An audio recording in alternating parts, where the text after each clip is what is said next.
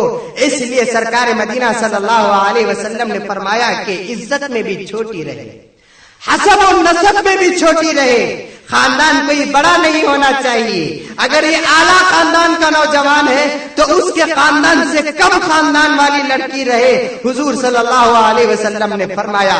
اور جتنے بھی نکاح سرکار مدینہ صلی اللہ علیہ وسلم نے فرمایا ہے تو 11 عورتیں سے حضور صلی اللہ علیہ وسلم نے نکاح فرمایا ہے، ہر عورت سرکار مدینہ صلی اللہ علیہ وسلم کے حسب و نسب سے کم تھی، ظاہراً بھی کم تھی اور باطناً بھی کم تھی۔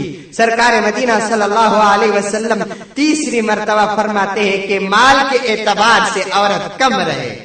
بڑا دھچکا لگتا ہے نوجوانوں کو اس بات پر، بہت اٹاک ہوتا ہے نوجوانوں کو کہ مال میں کم رہے، یہ کیسے ہو سکتا ہے؟